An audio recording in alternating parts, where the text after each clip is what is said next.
पाटलिपुत्र विश्वविद्यालय के प्रांगण में अनिश्चितकालीन अनशन कर रहे हैं और ऐसे में देखा जा रहा है कि अब तक दूसरा दिन हो गया, अब तक कुलपति महोदय के द्वारा किसी भी तरीके से सकारात्मक पहल करने की दिशा में हमें नहीं दिख रहा है। हमें ऐसा लग रहा है कि जिस तरीके से शिक्षा प्रणाली को आरपीएम कॉलेज में चलाया जा रहा है, प्राचार्य महोदय के द्वारा जिस तरीके से छात्राओं को प्रताड़ित किया जा रहा है, हम जानते हैं कि बिहार सरकार के निर्देशानुसार तमाम जो छात्राएं हैं, जो तमाम विश्वविद्यालय बिहार भर में आते हैं, उसमें नामांकन निःशुल्क लेने का गाइडलाइन जारी किया हुआ है। लेकिन फिर भी इस महाविद्यालय में लगातार जब से प्राचार्य डॉक्टर पूनम अपने पद पे आई हैं, तब से लगातार मनमानी तरीके से छात्राओं से नामांकन शुल्क ले रहे हैं। इसके खिलाफ में छात्राएं काफी टाइम अपने शिकायतों में एप्लीकेशन में लिखते हुए कॉलेज प्रशासन को भी दिए हैं, यूनिवर्सिटी में आकर के पदाधिकारियों को भी आवेदन का जो भी उनकी शिकायतें रही हैं, आवेदन के थ्रू, आवेदन के माध्यम से यहाँ भी पहुँचाया गया है। यह कोई पहली घटना नहीं है कि हम लोग अनिश्चितकालीन अनशन कर रहे हैं। इससे पहले भी छात्राओं की जो परेशानियां रही हैं, उसके खिलाफ में प्राचार्य के तमाम जो छात्र विरोधी गतिविधियां कैंपस के भीतर में दिखती रही है, उसके विरोध में हम लोग का धरना प्रदर्शन किया जा रहा था। लेकिन इससे पहले साल मुझे लग रहा है 2024 में हम लोग पाटलिपुत्र विश्वविद्यालय में भी धरना प्रदर्शन किए थे। वो अनिश्चितकालीन धरना प्रदर्शन था और उस टाइम में जब हम लोग पदाधिकारी से मिले और पूरे तरीके से मेमोरेंडम में जो मुद्दे थे, छात्र हित के जो मुद्दे थे, उस पर बात हुई थी और काफी सकारात्मक पहल पाटलिपुत्र विश्वविद्यालय के पदाधिकारियों के द्वारा दिखा। हमें यह दिखा कि छात्राओं का जो निःशुल्क लिया जा रहा था नामांकन में, उनका कॉलेज में नामांकन शुल्क नहीं लिया गया और कुछ छात्राओं का जो प्रोटेस्ट में शामिल थी, उनका जो लिया हुआ नामांकन शुल्क था, उनको वापस भी किया गया था। लेकिन सोचने वाली बात यह है कि जो छात्राएं प्रदर्शन में शामिल नहीं हुई, किसी भी तरीके से प्राचार्य के विरोध में नहीं आवाज अपनी उठाई, उन लोगों का नामांकन शुल्क लिया गया। तमाम तरीके से अवैध वसूली जो है उन लोगों से लिया जा रहा था। आप इस तरीके से एक प्राचार्य का जो दोहरा नीति चेहरा जो है वो साफ साफ उजागर होता है। इसके बाद भी किसी भी तरीके से कार्रवाई होते हुए इतने सालों में अब तक तो नहीं दिखा है।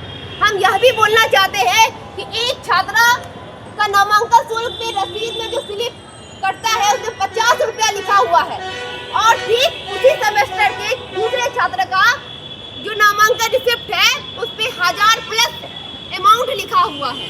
आप समझ लीजिए कि ये क्या है, किस तरीके से एक प्राचार्य अपने कॉलेज कैंपस को चला रही है।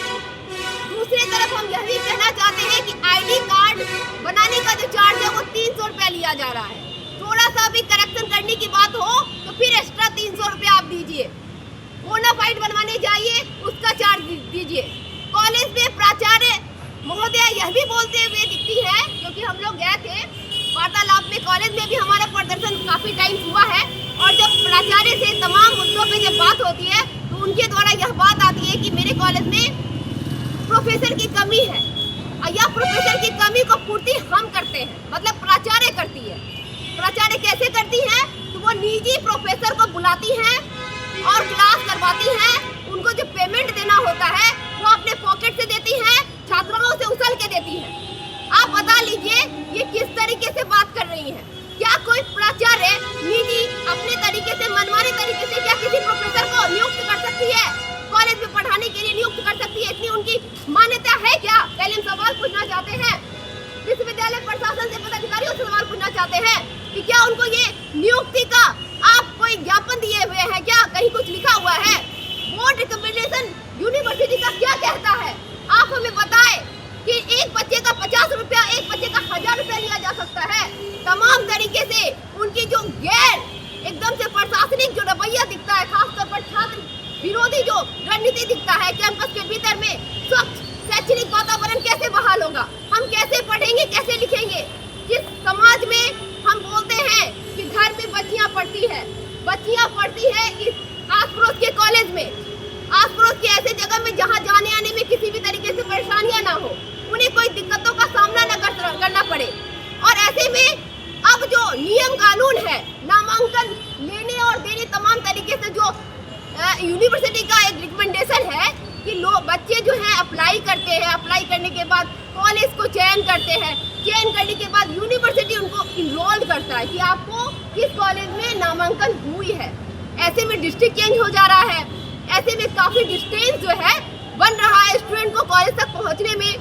सवाल यह उठता है बिहार में तो शिक्षा और सुरक्षा बेटियों पे सबसे बड़ा कष्ट उठ रहा है कि उनको कैसे सरकार देख रही है। तमाम घटनाएं हो रही है आज दिन भर बिहार में, हर रोज एक घटनाएं घटते हुए दिख रही है। ये सवाल है, इसके साथ भी बच्चे जो है यूनिवर्सिटी के दौर पर आते, अपनी शिकायतें लेकर के आते, तमाम तरीके से शिक्षा को बचाए रखने के लिए, अपने पूरे सपने जो है पढ़ने लिखने का जो सपना है उसको पूरा करने के लिए दूर दराज जहाँ भी नामांकन हो जाता है बच्चे करवाते हैं और जाते हैं, चाहे उनका रोज का किराया भी 500 क्यों नहीं देना पड़े, लेकिन फिर भी जाते हैं।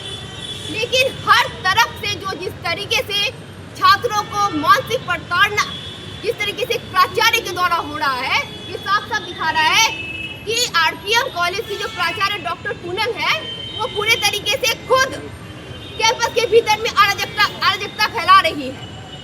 ये अराजकता के विरोध में हम आवाज अपनी लगातार आयशा के बैनर तले मजबूत करते रहे हैं।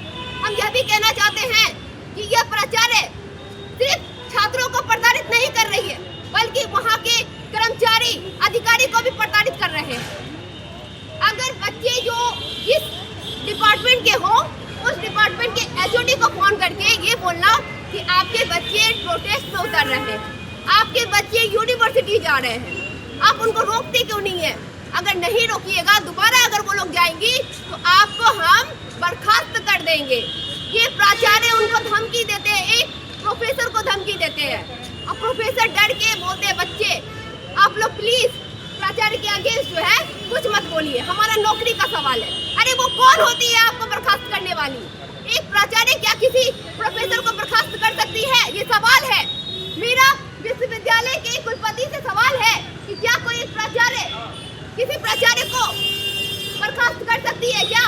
तमाम तरीके से वहाँ के कर्मचारी, वहाँ के अधिकारी, वहाँ के छात्राएं ये सारे प्रताड़ित हो रहे हैं प्राचार्य से।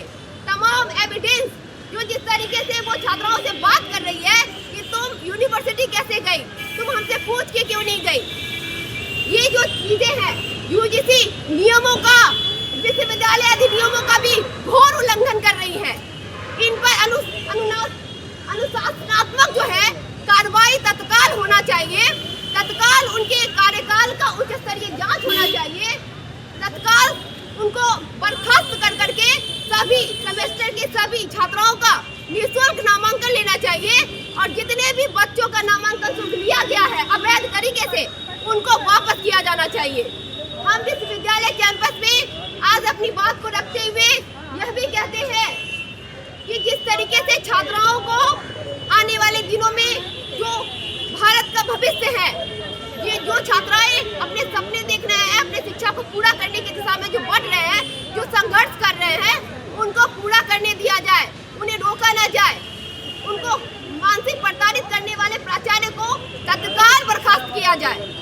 और इतनी ही सी बात कहने के साथ मैं थोड़ी अलग कुछ बात रखते हुए यह कहना चाहती हूँ कि बिहार भर में जो नई शिक्षा नीति लागू हुई है, इस नई शिक्षा नीति में हम फीस स्ट्रक्चर देखते हैं तो यह इस बात को समझते हैं कि जिस तरीके से फीस वृद्धि और तमाम तरीके से कॉलेज मिसलेनियस चार्जेस लेने का एक रास्ता जो बनाया जा रहा है, ऐसे में जो कैंपस से कहीं न कहीं बहुत संख्या में ड्रॉप आउट बच्चे कर रहे हैं। ये तमाम कारण जो है शिक्षा से गरीब दलित शोषित वंचित बच्चों को जो है कैंपस से बाहर कर देने का जो रास्ता बनाया जा रहा है, इसके खिलाफ भी हम लोग अपनी आंदोलन, अपनी आवाज़ को बुलंद करते रहे हैं। और लास्ट में यही कहना चाहती हूँ कि इस आंदोलन को हम लोग जब तक जारी रखेंगे तब तक जारी रखेंगे जब तक कि प्राचार्य महोदया को बर्खास्त नहीं किया जाता है, उनके ऊपर उच्च स्तरीय जांच नहीं होती है, सभी वर्गों के बच्चों का नामांकन निःशुल्क नहीं होता, तब तक हमारा आंदोलन जारी रहेगा। इनकलाब जिंदाबाद। तमाम छात्राओं को मेरा